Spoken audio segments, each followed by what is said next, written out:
তালের রস নেওয়ার এই গোপন পদ্ধতি যদি আপনাদের জানা থাকে, এই সিজনে তালের পিঠা পায়েস খাওয়া নিয়ে আর কোনো ঝামেলা নেই। আসসালামু আলাইকুম এভরিওয়ান, সবাইকে স্বাগতম জানাচ্ছি রুমিজ রেসিপিতে নতুন আরও একটি রেসিপি দেখার জন্য। আজকে আপনাদের জন্য তালের রস কিভাবে খুব সহজভাবে বের করবেন তার একটি টিপস আমি খুব সহজভাবে শেয়ার করব। পৃথিবীর সবথেকে সহজ বলা যায় আজকের এই তালের রস বের করার পদ্ধতি। প্রথমে আমি এখানে একদম টুসটুসে একটা পাকা তাল নিয়ে নিয়েছি। তালের রস বের করার জন্য একদম পাকা তাল নিতে হবে, এতে করে তাড়াতাড়ি রস বের করা সম্ভব। তারপরে তালের উপরে যে টুপির মতো শক্ত অংশটা আছে এটাকে উঠিয়ে ফেলে দিতে হবে। আর এখন যে তালের উপরের খোসাটা সেটা আপনাকে খুব ভালোভাবে ছাড়িয়ে নিতে হবে। আর এই খোসাগুলো উঠানো খুব বেশি একটা কঠিন কাজ না, যেহেতু তালের উপরের খোসাগুলো এমনিতেই নরম থাকে, হাত দিয়ে টান দিলে কিন্তু উঠে আসবে। আর যদি কোথাও কোনো অংশে একটু শক্ত থাকে সেক্ষেত্রে আপনি একটা নাইফের সাহায্যে ছাড়িয়ে নিতে পারেন। আমি সবগুলো খোসা ছাড়িয়ে নিয়েছি। আর এই যে দেখুন, খুব সুন্দর একটা সূর্যমুখী ফুল হয়ে গেল, তাই না? তো তালটা কিন্তু খুব বেশি পাকা ছিল আর মিষ্টি ছিল, আর দেখতেও কিন্তু খুবই কালারফুল ছিল।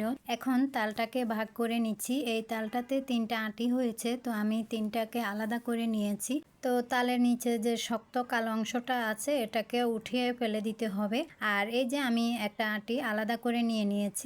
তারপরে এই আঁটিটাকে আমি আঁশগুলো একটা কেচি দিয়ে এভাবে করে কেটে নিব। আর এই আঁশ থেকেই কিন্তু আমরা তালের পিউরিগুলো বের করে নিব। আপনারা এই কাজটা কিন্তু বটি দিয়েও করে নিতে পারেন, যার কাছে যেভাবে সহজ মনে হয় সেভাবেই করে নিতে পারেন।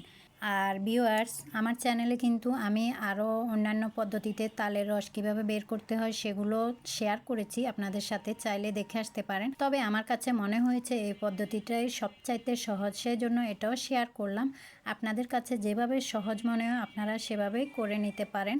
এভাবে করে সবগুলো আঁটি থেকে আমি তালের আঁশগুলো কেটে নিচ্ছি। আর এভাবে করে কেটে নিতে কিন্তু খুবই মজা লাগে। এভাবে করে তালের রস বের করে আপনি চাইলে অনেকগুলো তালের রস একসাথে সংরক্ষণ করতে পারেন।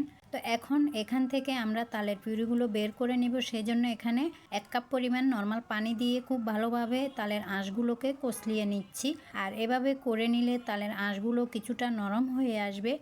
আর এখানে পানিটা কিন্তু বুঝে শুনে দিতে হবে, যতটুকু পানি লাগবে, খুব বেশি দেওয়া যাবে না। যতটুকু দিলে আঁশগুলো থেকে রস বের করা যায় সেই অনুযায়ী দিয়ে নেবেন। এই যে আমি এখানে আঁশগুলো মোটামুটি ছাড়িয়ে নিয়েছি আর তালের পিউরিগুলো কিন্তু বের হয়ে এসেছে। এখন এগুলোকে আমি ছেঁকে নিব। তো কীভাবে করে নিব সেটাও দেখিয়ে দিচ্ছি। দেখুন কি সুন্দর ঘনত্ব পিউরি হয়েছে অনেকগুলো। এখন একটা বাটিতে চাইলে একটা নেটের ব্যাগ নিয়ে নিতে পারেন। তো আমি একটা জর্জেট কাপড় বসিয়ে দিয়েছি, এর মধ্যে পিউরিগুলো দিয়ে দিয়েছি। এখন চারপাশ থেকে মুড়িয়ে নিলেই কিন্তু এই তালের রসগুলো ছেঁকে নেওয়া যাবে। বা আপনি চাইলে একটা স্টিলের স্ট্রেনারে করেও এগুলোকে ছেঁকে নিতে পারেন। তো অনেকভাবেই করা যায়, যার কাছে যেভাবে সহজ মনে হয় সেভাবেই করে নেবেন। এই যে আমি একটা স্টিলের স্ট্রেনারে করে এগুলোকে ছেঁকে নিচ্ছি। তো এখানে এক্সট্রা যেটুকু আঁশ থাকবে সেগুলোও কিন্তু আলাদা হয়ে আসবে। খুবই সহজ এভাবে তালের রস বের করা।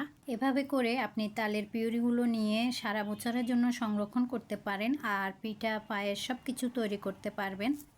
তালের রস বের করার সবচাইতে সহজ পদ্ধতি হলো এটা। এভাবে করে তালের রস বের করলে খুব কম সময়ে বের করা যায়। কম সময়ে যারা তালের রসটা নিতে চান, আজকের ভিডিওটা তাদের জন্য অনেক কাজে দিবে। যারা বাসা বাড়িতে তালের রস বের করা ঝামেলা মনে করেন তাদের জন্য অনেক হেল্পফুল হবে। আশা করছি আজকের এই ভিডিওটি আপনাদের কাছে অনেক বেশি ভালো লেগেছে এবং সহজও লেগেছে। ভিডিও ভালো লাগলে লাইক, কমেন্ট, শেয়ার করে দিবেন। যারা এতক্ষণ সাথে ছিলেন তাদেরকে অনেক অনেক ধন্যবাদ জানিয়ে আজকে এখান থেকে বিদায় নিয়ে নিচ্ছি। আল্লাহ হাফিজ।